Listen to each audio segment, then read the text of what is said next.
started with a dream, a golden invitation into the world of glitz, glamour, and endless possibilities. Jamal, a young music producer, couldn't believe his luck when he received a call to work with one of the biggest names in the industry, Diddy himself. The promise of fame, fortune, and a seat at the table where legends are made seemed almost too good to be true. And maybe it was, because behind the platinum records, the private jets, and the mansion parties lies a chilling darkness that no one dares to speak of. Jamal thought he was stepping into his big break, but instead, he walked straight into a nightmare. Strange whispers in the studio, unexplained disappearances of fellow artists, and the suffocating feeling that something or someone was always watching him. This isn't just a story about the price of fame. It's a tale of control, manipulation, and terror that hides in plain sight. They say Diddy builds stars, but what happens when the light burns out? And what Jamal discovers in the depths of Diddy's empire will make you question everything you thought you knew about the music industry.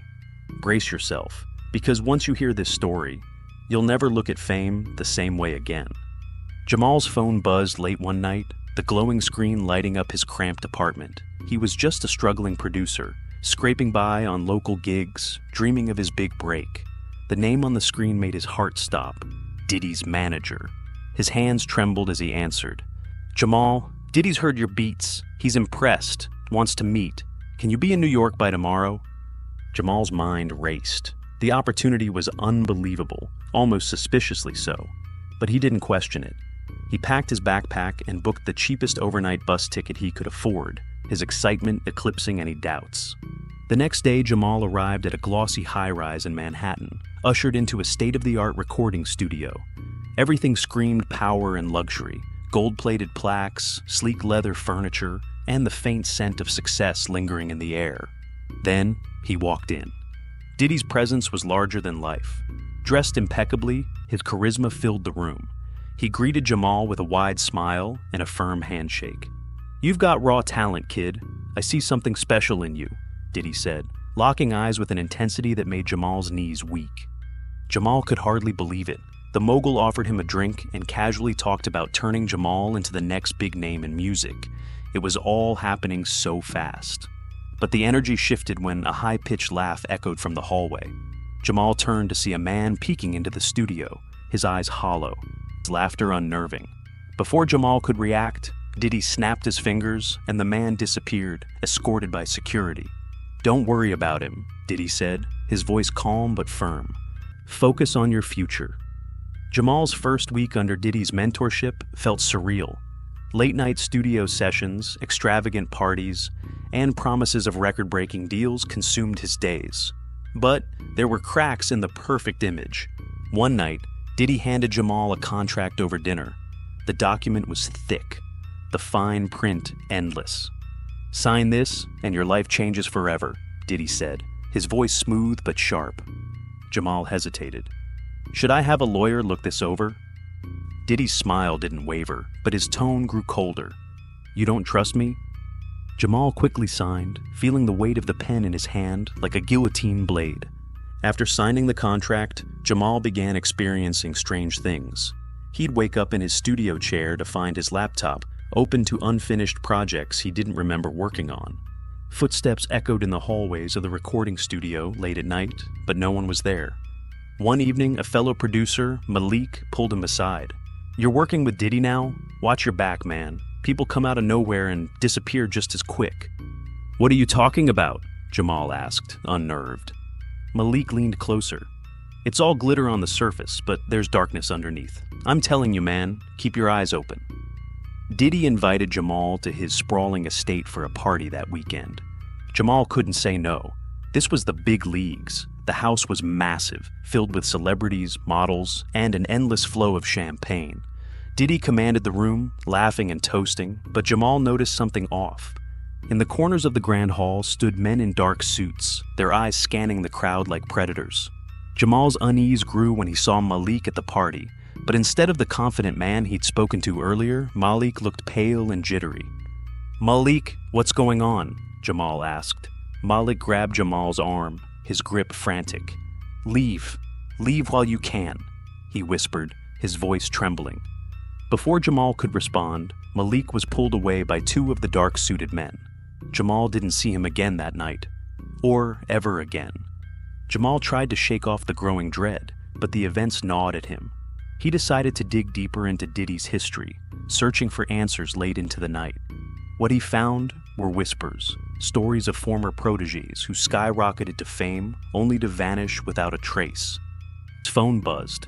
A message from an unknown number read, "Curiosity killed the cat. Focus on your work." Heart pounding, Jamal realized he was in too deep. But walking away wasn't an option anymore, not with the contract he had signed and the invisible strings now controlling his life.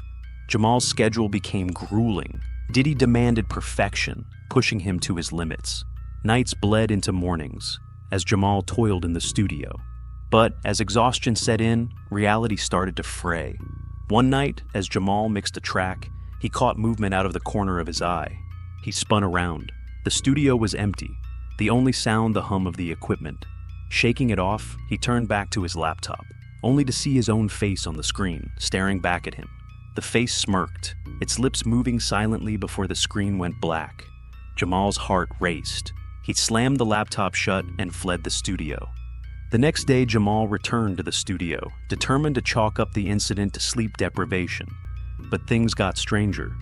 "Where's Malik?" he asked one of the sound engineers, recalling the panicked warning from the party. The engineer frowned. "Who?" "Malik," Jamal insisted. "The other producer, he was at the party last week." The engineer's face was blank. Never heard of him. Jamal's stomach churned. He scrolled through his phone, searching for Malik's number. But it wasn't there. His social media accounts were gone. It was as if Malik had never existed. Determined to uncover the truth, Jamal accepted an invitation to another one of Diddy's infamous parties. This time, he wasn't there to socialize. He was there to investigate. The estate was a maze of opulence, but Jamal's eyes were drawn to the areas beyond the velvet ropes, the places where guests weren't allowed to go. As the party raged on, he slipped past the security guards and ventured into the forbidden wing of the mansion. The air grew colder as he walked. The music from the party faded, replaced by an eerie silence. He opened a heavy wooden door and found himself in a dimly lit corridor lined with portraits. Each one depicted a young, hopeful artist, faces full of promise. At the end of the hall was a single door, slightly ajar. Jamal pushed it open. Inside, the walls were covered in photos, dozens of them. They were of people he recognized, singers, rappers, producers who had worked with Diddy and then faded into obscurity. In the center of the room was a leather-bound ledger. Jamal flipped through its pages, his breath catching as he read the names. Malik's was the most recent entry, crossed out in red ink. A voice behind him made him jump. "You shouldn't be here." Jamal turned to see one of the dark-suited men standing in the doorway. His face was expressionless, his presence menacing. "Diddy wants to see you," the man said, his tone leaving no room for argument. Jamal was escorted to Diddy's private lounge. The mogul sat in an oversized chair, sipping a glass of cognac. His demeanor was calm, but his eyes burned with intensity. "You've been busy, haven't you?" Diddy said, his voice dangerously low. I wanted to know what's going on," Jamal stammered. "What's going on," Diddy said, leaning forward, "is that you're at a crossroads. Fame, fortune, everything you've ever wanted. It's right here. But curiosity, that's a dangerous thing." Diddy's smile didn't reach his eyes. "I'll give you one piece of advice. Stop looking where you're not supposed to." Jamal's paranoia grew. He began to notice strange things, shadows that moved on their own, whispers in empty rooms, and the feeling of being watched. His music, once his passion, now felt like a trap. Each beat he created seemed to pull him deeper into something he couldn't escape.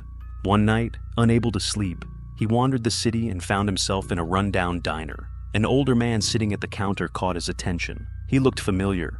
"Are you Jamal?" the man asked, his voice hoarse. Jamal nodded cautiously. "I used to work with Diddy," the man said. "Name's Reggie. I was where you are now, years ago." Reggie's story was chilling. He had been a rising star, promised the world, but Diddy's mentorship came with a price. "He doesn't just take your talent," Reggie said. "He takes your soul." "What does that even mean?" Jamal asked, his voice shaking. It means you don't walk away from him, not unless he lets you. Jamal tried to confront Diddy again, this time more directly. What's happening to me? To the others? What's in that ledger?